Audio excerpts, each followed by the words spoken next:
नमस्कार, आप देख रहे हैं डीडी न्यूज बिहार। शाम 7 बजे के बुलेटिन में आपका स्वागत है। मैं हूं प्रेरणा प्रताप। सबसे पहले एक नजर मुख्य समाचारों पर। भारत और इजराइल के बीच कई अहम समझौते पर हुआ करार। पीएम मोदी ने कहा, दोनों देश आतंकवाद के खिलाफ एकजुट।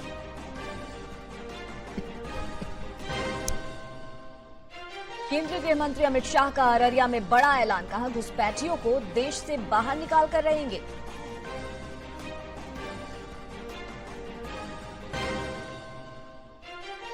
तेजस्वी यादव ने अमित शाह के घुसपैठिए वाले बयान पर किया पलटवार। कहा, पिछले 21 साल से राज्य में डबल इंजन की है सरकार। केंद्रीय कृषि कल्याण राज्य मंत्री रामनाथ ठाकुर ने समस्तीपुर में मखाना अनुसंधान केंद्र का किया उद्घाटन।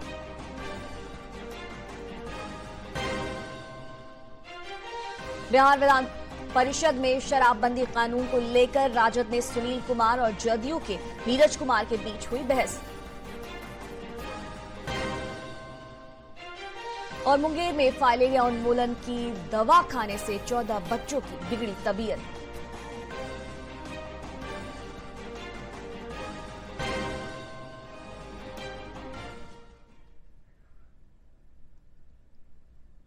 और अब खबरें विस्तार से। प्रधानमंत्री नरेंद्र मोदी और इजराइल के प्रधानमंत्री बेंजामिन नेतन्याहू ने आपसी हितों से जुड़े विभिन्न मुद्दों को लेकर हुई साझेदारी पर हस्ताक्षर किए। दोनों देशों के बीच शिक्षा और एआई क्षेत्रों में समझौता हुआ। साइबर उत्कृष्टता केंद्र के लिए लेटर ऑफ कंटेंट पर भी चर्चा हुई। कल्चरल एक्सचेंज प्रोग्राम को लेकर दोनों देशों के बीच समझौते पर हस्ताक्षर किए गए। इस अवसर पर पीएम मोदी ने कहा कि दोनों देश आर्थिक और तकनीकी साझेदारी पर समझौते किए हैं। उन्होंने कहा कि दोनों देश आतंकवाद के खिलाफ एकजुट है। हम लोग आतंकवाद को बर्दाश्त नहीं करेंगे। आतंकवाद को स्वीकार नहीं किया जा सकता। हम कंधे से कंधा मिलाकर आतंकवाद और उनके समर्थकों का विरोध करते रहे हैं और आगे भी करते रहेंगे।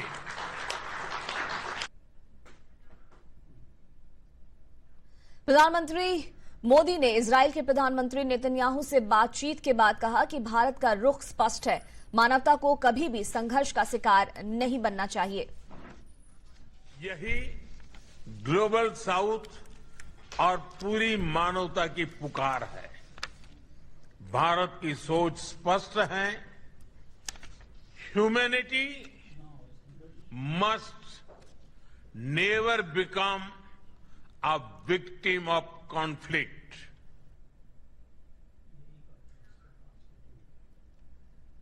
प्रधानमंत्री नरेंद्र मोदी ने आज इजराइल के राष्ट्रपति इसहाक हेर्जोग के साथ द्विपक्षीय बैठक की। इस बैठक में भारत और इजराइल के संबंधों को और मजबूत करने के लिए कदम उठाने पर चर्चा की गई।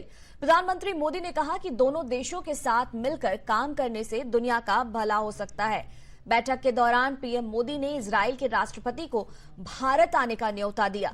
पीएम मोदी ने कहा कि भारत ने कृषि क्षेत्र में इजराइल से बहुत कुछ सीखा है। उन्होंने जल प्रबंधन, आधुनिक सिंचाई तकनीक और खेती में नवाचार के क्षेत्र में इजराइल के योगदान की सराहना की। Between even the United States to Southeast Asia through the Eastern Hemisphere. So, you know, we know you lead the world in so many fields, and we are very moved and excited that you're here with us. Toda rabba. Thank you, Excellency. राष्ट्रपति जी, आपने जिस उम्दा शब्दों से हम सबका स्वागत किया है, इसके लिए मैं आपका बहुत बहुत आभारी हूं। और मैं देख रहा हूं कि कल से जिस प्रकार से मेरा और मेरे डेलीगेशन का इजराइल में स्वागत सम्मान हुआ है, वो भारत के प्रति, भारतीयों के प्रति इजराइल के दिलों में जो गहरा लगाव है उसका प्रतिबिंब है। और इसके लिए मैं बहुत बहुत आभार व्यक्त करता हूं। बिहार के अररिया में केंद्रीय गृह मंत्री अमित शाह ने बड़ा ऐलान किया है। उन्होंने बिहार और पूरे भारत से घुसपैठियों को निकालने के लिए बड़ा ऑपरेशन चलाने की घोषणा की है। अमित शाह ने कहा है कि मैं आज बिहार के सीमांचल क्षेत्र में आया हूं। बिहार की जनता को अपना पुराना वादा याद दिलाने आया हूं, जिसे अब पूरा करने का समय आ गया है। मुक्त करेंगे। घुसपैठियों से मुक्ति से मतलब सिर्फ मतदाता सूची से नाम हटाना नहीं, हम कृतनिश्चयी है कि एक एक घुसपैठिए को भारत की भूमि से चुन चुन कर भारत के बाहर भेजने का कार्यक्रम करेंगे। और भारतीय जनता पार्टी स्पष्ट कर देना चाहती है, मेरी सरकार भी स्पष्ट करना चाहती है कि वादा चुनावी वादा नहीं है। नरेंद्र मोदी सरकार का ये दृढ़ संकल्प है कि पूरे देश को हम घुसपैठियों से मुक्त करेंगे और ये पूरे सीमांचल क्षेत्र में ये शुरुआत कुछ ही समय में होने जा रही है। मैं खुद चुनाव के वक्त 4 दिन सीमांचल में रहा था, हर जिले में गया हूं और ये वादा किया है जनता को कि हम पूरे सीमांचल को घुसपैठियों से मुक्त करेंगे। अररिया में केंद्रीय गृह मंत्री अमित शाह ने बंगाल चुनाव को लेकर बड़ा दावा किया है। उन्होंने कहा कि असम और बंगाल विधानसभा चुनाव में भारतीय जनता पार्टी की जीत होगी और राज्य में हमारी ही सरकार बनेगी। केंद्रीय गृह मंत्री ने अररिया में एसएसबी के नवनिर्मित बॉर्डर का उद्घाटन किया और एसएसबी की परियोजनाओं का ई लोकार्पण और ई शिलान्यास भी किया। भारतीय जनता पार्टी की सरकार का पहला एजेंडा रहने वाला है कि सीमा पर बाढ़ का काम समाप्त करना और एक एक घुसपैठिए को चुन चुन कर देश के बाहर भेजना। और इसकी शुरुआत, चूंकि यहां पर सरकार बन चुकी है, जनादेश भी इस एजेंडा को प्राप्त हो चुका है, हम तो इसी मुद्दे पर चुनाव लड़े थे। हमारी विपक्ष की पार्टियों ने ये मुद्दे का विरोध किया था, मगर मैं तो आभारी हूं बिहार की जनता का कि अभूतपूर्व जन समर्थन हमें मिला है। बिहार के कल्याण के एजेंडा के साथ साथ वो मैंडेट में घुसपैठियों को निकालना भी शामिल है। बिहार विधानसभा के नेता प्रतिपक्ष तेजस्वी यादव ने केंद्रीय मंत्री अमित शाह के इस देश से घुसपैठियों को बाहर करने की बात पर कहा कि चुनाव आयोग ने उच्चतम न्यायालय में साफ कहा है कि बिहार में कोई घुसपैठिया नहीं है और अगर कोई घुसपैठिया आया भी तो यह आपकी पार्टी की 21 साल से बिहार में सरकार चला रही है, इसके लिए कौन दोषी है? कोई भी घुसपैठिया नहीं है, ये तो इलेक्शन कमीशन ने बताया है। और अगर घुसपैठिया अगर आया भी है तो आप गृह मंत्री और नीचे की आपकी बिहार में 21 साल से सरकार चल रही है, क्या कर रहा है देश में राज है, तो अगर आया भी है तो ये आपकी जिम्मेदारी थी। राजद के कार्यकारी अध्यक्ष तेजस्वी यादव ने राज्यसभा चुनाव में महागठबंधन के प्रत्याशी उतारने की घोषणा की है। उन्होंने भरोसा जताया कि महागठबंधन प्रत्याशी जरूर विजय प्राप्त करेंगे। उम्मीदवार जो भी होगा, हम लोग चुनाव जीतने जा रहे हैं, लेकिन चुनाव लड़ेंगे और जीतेंगे। बुलेटिन में वक्त एक छोटे से ब्रेक का, जल्द लौटते हैं। प्लेटफॉर्म नंबर 2 से चलने वाली सुपरफास्ट एक्सप्रेस के यात्रियों आई एम हियर। तुम्हें नहीं, इसे मोबाइल चार्ज करना। दिमाग चार्ज कर अपना। ऐसे पब्लिक पोर्ट से फोन चार्ज किया तो पर्सनल डेटा होगा पब्लिक। देखा? पापा रुको, मैं पे करता हूँ। No signal. अब क्या करोगे? फ्री वाईफाई है ना। बुद्धू सुधर जा। पेमेंट्स के लिए नो ओपन वाईफाई, यानी फ्रॉड को करो बाय बाय। आरबीआई कहता है करो सही शुरुआत, बनो फाइनेंशियली स्मार्ट। छोटे से ब्रेक के बाद आपका स्वागत है। खबरों में आगे बढ़ते हैं। बिहार विधानसभा परिसर में आज महागठबंधन के विधायकों ने जमकर प्रदर्शन किया। विपक्ष के विधायकों ने भूमिहीनों को जमीन देने की मांग की। विधायकों का कहना है कि सरकार को गरीबों और भूमिहीनों को जमीन देना ही होगा। दलित भूमिहीनों की हम हकमारी स्वीकार नहीं कर सकती है। नीतीश सरकार को इस पर जवाब देना होगा।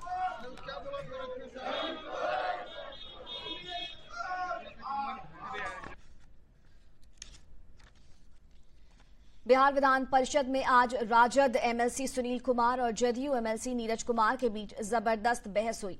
सुनील सिंह ने कहा कि यूपी, बंगाल, झारखंड से शराब आ रही है और प्रदेश में अवैध रूप से बेची जा रही है। नहीं सभापति महोदय, शराबबंदी के बारे में यह बोलना इसलिए आप बोलते हैं कि आपने शराब की कंपनियों से 2024 के लोकसभा चुनाव में पैसा लिया है। आप महिलाओं के सुहाग को उजाड़ना चाहते हैं, नहीं तो कोई कैसे बोल देगा भाई। संकल्प है, आपके नेता का फैसला है, आप अपने नेता के फैसले के विपरीत बोल रहे हैं बाहर में। इसलिए सभापति महोदय ये बात विराम लगना चाहिए। 4 लाख आदमी कैद है, थाना में है, 5 लाख है, 45,000 44,000 कैपेसिटी है। कोई व्यवस्था है महोदय? हाँ है ना, कोई व्यवस्था है? ये जो प्रश्न है महोदय, इस प्रश्न में ये कहां से ये भाषण घुस गया, हम जानना चाहते हैं महोदय। कैसे घुस गया आप बताइए। ये बोले कि आप शराब वाले से पैसा लेते हैं, हम बोलते हैं कि किंग महेंद्र से 99 लाख रुपया जदयू प्रत्येक महीना लेते रही 5 साल। बिहार विधानसभा बजट सत्र का 18वां दिन था। विधानसभा में कई अहम विधेयक पेश हुए जो चर्चा के बाद ध्वनिमत से पास हो गए। वित्त मंत्री ने परिवहन विभाग को लेकर कैग की रिपोर्ट को पटल पर रखा। इसके बाद सदन की कार्यवाही शुक्रवार 11 बजे तक के लिए स्थगित हो गई है। विधान परिषद में आज एमएलसी रीना देवी ने मांग रखी कि त्रिस्तरीय पंचायती राज के प्रतिनिधियों के लिए सरकार पेंशन की व्यवस्था लागू करे। इसके जवाब में पंचायती राज मंत्री दीपक प्रकाश ने कहा कि ऐसा कोई प्रावधान नहीं है, लेकिन सरकार आगे विचार करेगी। आइए आज दिन का अपडेट जानते हैं हमारे संवाददाता मधुरेश नारायण से। आज विधानसभा में बिहार मदरसा बोर्ड संशोधन विधेयक के साथ 6 विधेयकों को सदन के पटल पर रखा गया। इसके साथ ही वित्त मंत्री विजेंद्र प्रसाद यादव ने सीएजी की रिपोर्ट को भी सदन के पटल पर रखा। इसके अनुसार 4844 करोड़ रुपए का बकाया है। वहीं विधान परिषद में पॉलिथीन का मुद्दा उठा। इसके साथ ही शराबबंदी के मुद्दे पर एमएलसी सुनील सिंह और नीरज कुमार में नोकझोंक होती हुई देखी। चूंकि आज विधान परिषद का आखिरी दिन था, इसलिए सत्र की समाप्ति के बाद एक फोटोग्राफी भी रखा गया, जिसमें सीएम नीतीश कुमार के साथ जितने एमएलसी हैं उनकी फोटोग्राफी की गई। डीडी न्यूज के लिए कैमरा पर्सन प्रिंस के साथ पटना से मधुरेश नारायण। केंद्रीय कृषि एवं किसान कल्याण राज्य मंत्री रामनाथ ठाकुर ने आज समस्तीपुर के पूसा स्थित डॉक्टर राजेंद्र प्रसाद केंद्रीय कृषि विश्वविद्यालय में पहले मखाना विकास अनुसंधान केंद्र का उद्घाटन किया। इस अवसर पर रामनाथ ठाकुर ने कहा कि बिहार में मखाना की खेती और बेहतर बनाने के साथ ही अच्छी गुणवत्ता वाले मखाना उत्पादन के लिए मखाना अनुसंधान केंद्र की स्थापना की गई है। वहीं भारत सरकार के बागवानी आयुक्त डॉक्टर प्रभात कुमार ने कहा कि बिहार में मखाना उत्पादन 55 से 60 हेक्टेयर करने का लक्ष्य रखा गया है।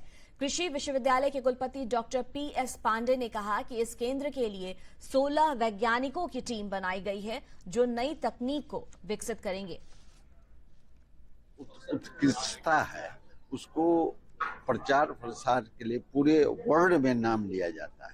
इसलिए यहाँ का नाम होगा, यहाँ से मखाना का उत्पादन होगा। शोध के पहलू हैं, इसके प्रोडक्शन के पहलू हैं, इसके जो है एक्सटेंशन के पहलू हैं, उन सब पर ध्यान दे करके मखाना को और कैसे हम कंप्लीट वैल्यू चेन में और अच्छा काम कर सके। मखाना में जैसा कि आपको पता है कि हम लोगों ने एक स्कीम भी लॉन्च की है और उसमें हम लोगों ने अपना लक्ष्य रखा है कि हम लोगों का जो 35,000 से 38,000 हेक्टेयर अभी उत्पादन हो रहा है उसको हम लोग 55-60 हजार तक लेके जाएं और उत्पादकता को 2 गुना करें, जो कि वह आजकल कम से कम 1.5 मेट्रिक टन पर हेक्टेयर होता है, उसको 3 मेट्रिक टन करने के लिए इसमें हम लोगों ने उत्पादकता के लिए, प्रसंस्करण के लिए, विपणन के लिए, निर्यात के लिए, सभी के लिए थोड़ी योजनाओं को उसमें रखा हुआ है। सिवान में भूकंप आपदा को लेकर जिला प्रशासन के स्तर से मॉक ड्रिल कराया गया। इस दौरान लोगों को आपदा से निपटने के लिए आवश्यक जानकारी भी दी गई। सिवान में 8.0 तीव्रता के आर्टिफिशियल भूकंप का प्रैक्टिस किया गया। आपदा प्रबंधन विभाग की टीम ने 7 स्थानों पर किया रेस्क्यू ड्रिल। वहीं जिला अधिकारी और सेंट्रल ऑब्जर्वर ने पूरी तैयारियों का जायजा लिया।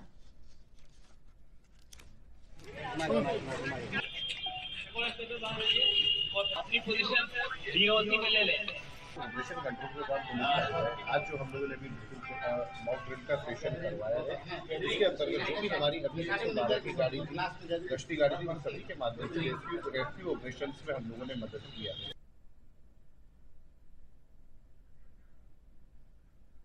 शेखपुरा में फाइलेरिया उन्मूलन को लेकर दवा सेवन अभियान की 8 स्कूलों में शुरुआत की गई। अभ्यास मध्य विद्यालय में जिला शिक्षा पदाधिकारी तनवीर आलम, एसीएमओ डॉक्टर अशोक कुमार ने संयुक्त रूप से दीप प्रज्वलित कर कार्यक्रम की शुरुआत की। सबसे पहले विश्वविद्यालय के प्राचार्य को दवा खिलाई गई, फिर बच्चों को दवा खिलाई गई। शेखपुरा में फाइलेरिया उन्मूलन को लेकर दवा सेवन अभियान के तहत 94% लोगों को खुराक दी गई है। जिला शिक्षा पदाधिकारी तनवीर आलम ने कहा कि सभी स्कूली बच्चों को दवा खिलाए जाने को लेकर विद्यालय के प्रधान को पत्र जारी किया गया है और इस दवा के कोई कुप्रभाव या साइड इफेक्ट के बारे में हमने पहले बता दिया।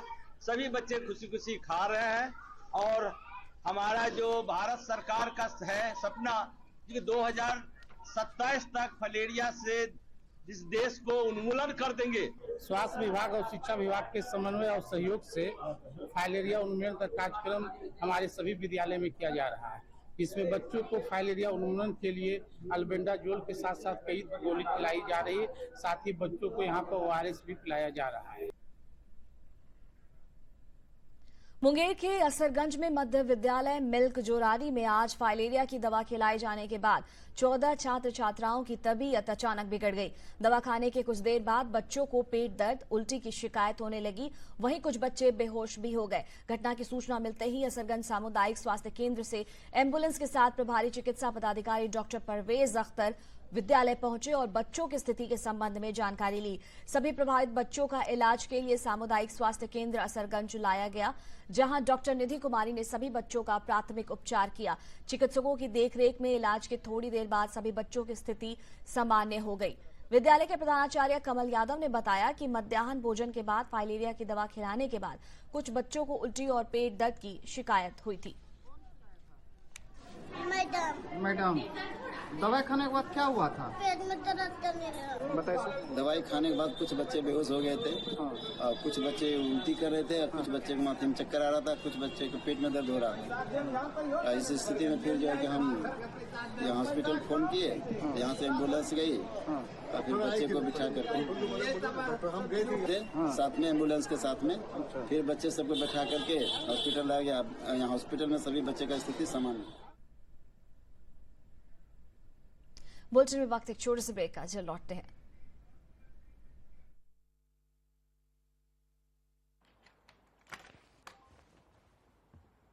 बोल बोल के थक गया। क्या हुआ? नया किड बैग चाहिए। तो पहले कैप्टन से बोलो। नहीं सुना तो मैनेजर से। करेक्ट। तो ऐसे ही पहले शिकायत बैंक से करें, 30 दिनों में जवाब या समाधान ना मिलने पर CMS पोर्टल पे शिकायत करें। तो पहले बैंक फिर CMS पोर्टल, नहीं तो शिकायत होगी नामंजूर। चले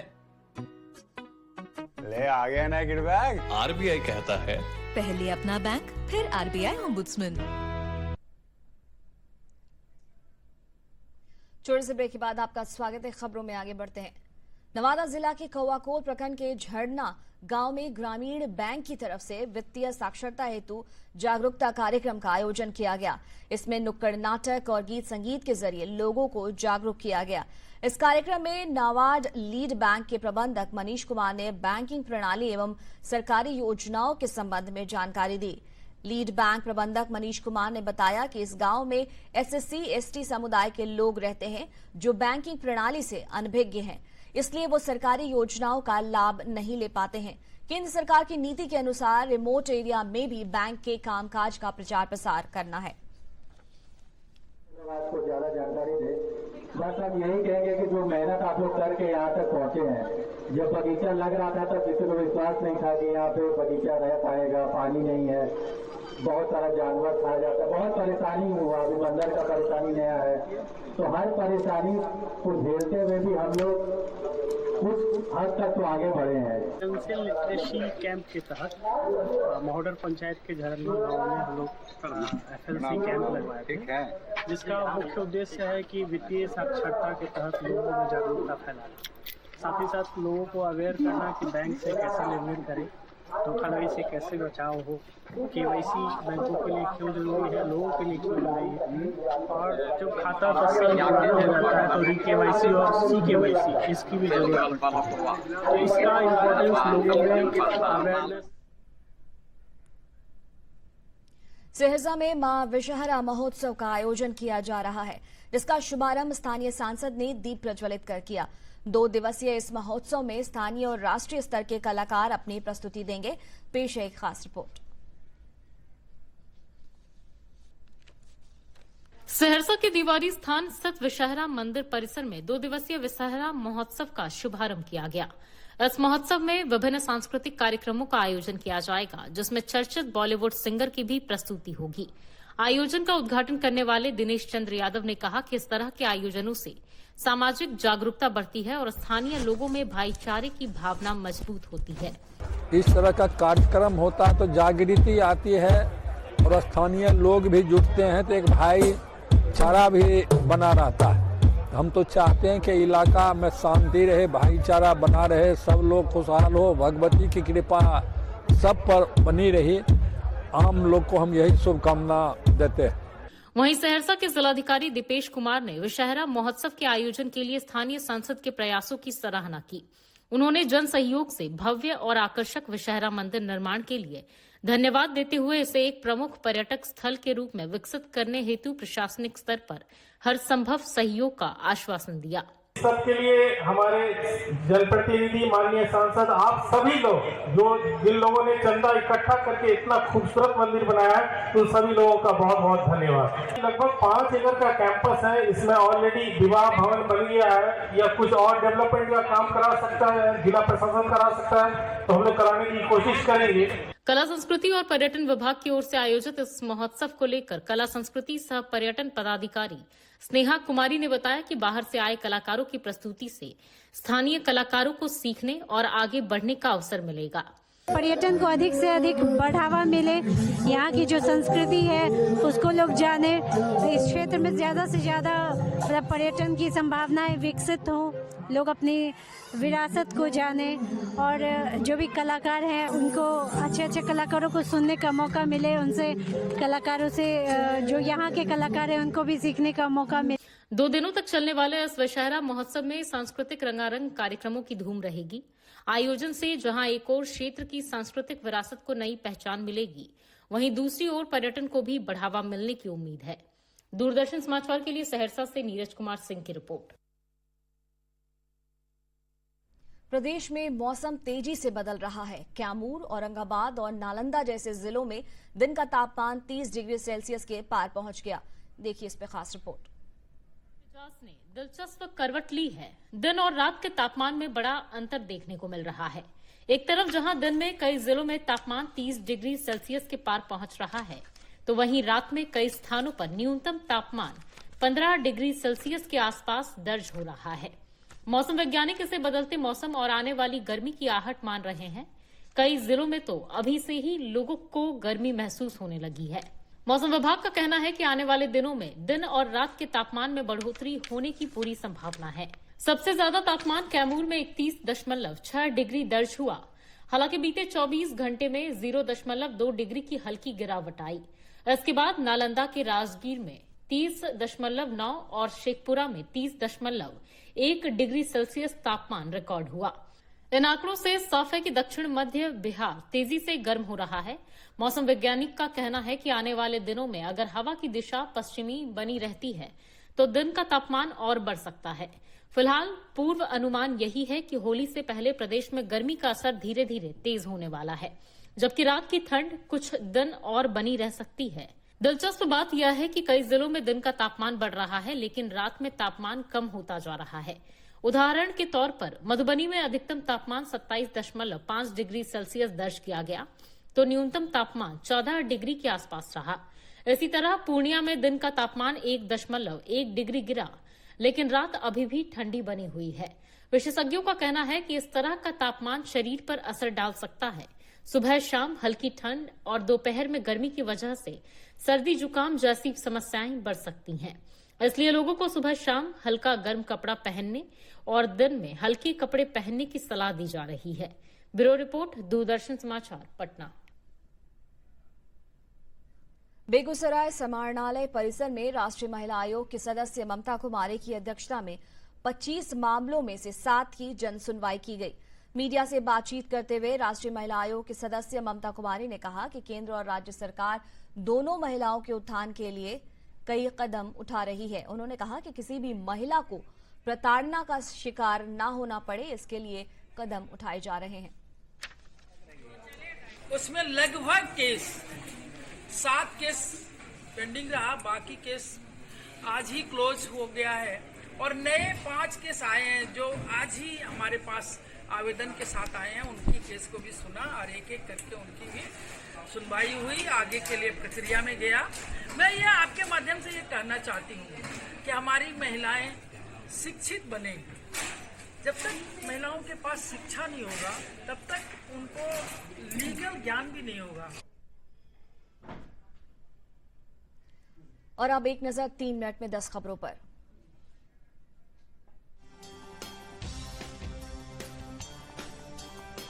अररिया के परमान सभागार में केंद्रीय गृह मंत्री अमित शाह प्रशासनिक और पुलिस एवं सशस्त्र सीमा बल के अधिकारियों के साथ समीक्षा बैठक कर रहे हैं।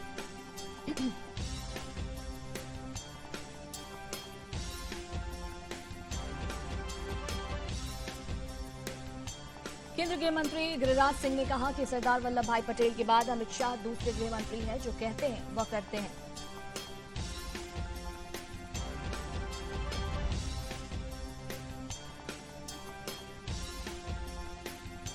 मुंगेर के जमालपुर रेलवे स्टेशन का आज एडीआरएम ने औचक निरीक्षण किया। उन्होंने कहा कि अगले महीने शुरू होगा एफओबी का काम।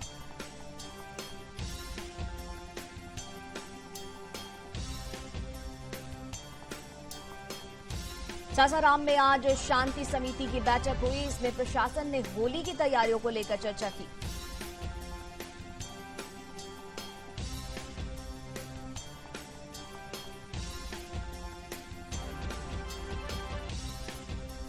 गया पुलिस ने बड़ी कार्रवाई करते हुए 2 वाहनों से 875 लीटर से अधिक विदेशी शराब बरामद की है। 2 शराब तस्करों को भी गिरफ्तार किया गया।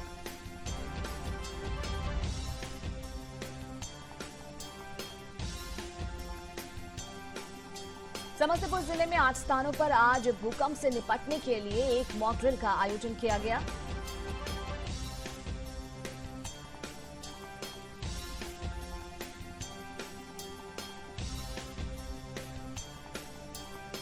गोपालगंज जिले के सिद्धपीठ थावे दुर्गा मंदिर में हुए चोरी कांड का पुलिस ने खुलासा कर लिया है। पुलिस ने चोरी किए गए मुकुट और आभूषण को बरामद कर लिया।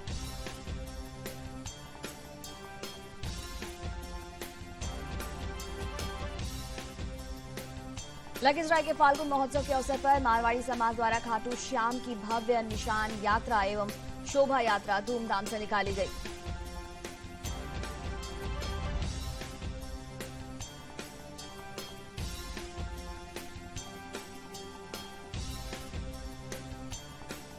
पूर्वी चंपारण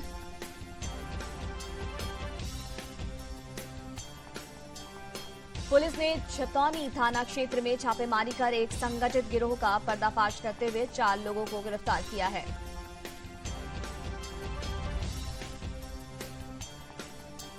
दरभंगा में सामाजिक सुरक्षा कोषांग की ओर से मुख्यमंत्री भिक्षावृत्ति निवारण योजना द्वारा सेवा कुटीर के लाभुकों का स्थल भ्रमण कार्यक्रम आयोजित।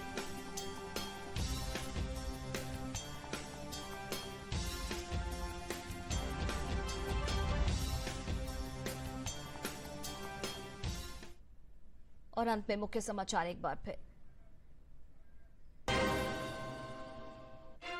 भारत और इजराइल के बीच कई अहम समझौते पर हुआ करार। पीएम मोदी ने कहा दोनों देश आतंकवाद के खिलाफ एकजुट।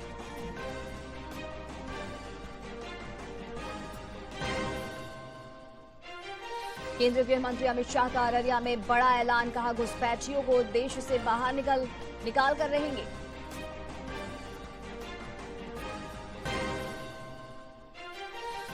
तेजस्वी यादव ने अमित शाह के घुसपैठिए वाले बयान पर किया पलटवार, कहा पिछले 21 साल से राज्य में डबल इंजन की है सरकार। केंद्रीय कृषि कल्याण राज्य मंत्री रामनाथ ठाकुर ने समस्तीपुर में मखाना अनुसंधान केंद्र का किया उद्घाटन।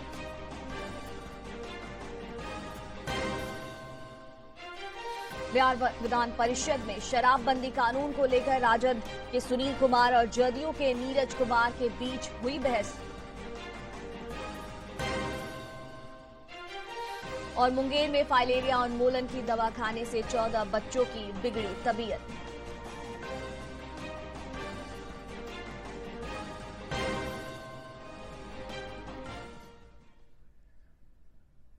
सात बजे के बुलेटिन में बस इतना ही। मुझे दीजिए इजाजत। नमस्कार।